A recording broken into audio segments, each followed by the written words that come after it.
The progress tag is very neat. So if I add it on like so, you can see that it instantly adds some feedback, maybe for uploading or downloading. Now we can specify a value.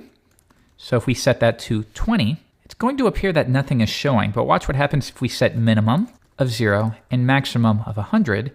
Now it specifies that we are 1/5 of the total. And this is pretty neat. So you could imagine using this with your JavaScript. If you're uploading something, you can dynamically update this value accordingly. If you want to try that out, why don't we do this really quick, and we'll say query selector. We're going to look for the progress tag and store that in a variable with p. We're going to do this really quickly.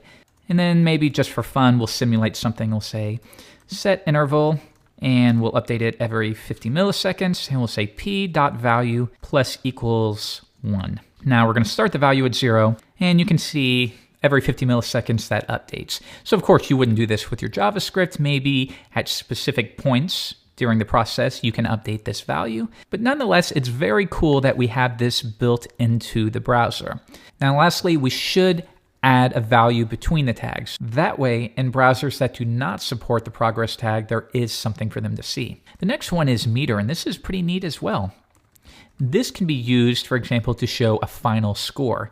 So maybe we set that to 50. And once again, we'll set minimum to 0 and maximum on a 100-point scale. They got a 50. And now you can see it's a little bit different. Let me get rid of this JavaScript here. Now, of course, we can style this. So I could say meter. Width is 300 pixels, like so. We can set the height. And this will, of course, extend as much as you want. I don't think you'd want a height that big, but it is cool to know that you have this built in. So maybe you're taking a test and you've built a quiz engine, and at the very end, it's going to show them their final score. The meter tag would be one way that you could provide that to them.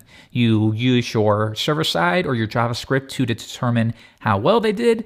Then once you do, you dynamically apply the value. Let's say they got 85% right, and they get that visual feedback. So yeah, both progress and meter are both very cool additions.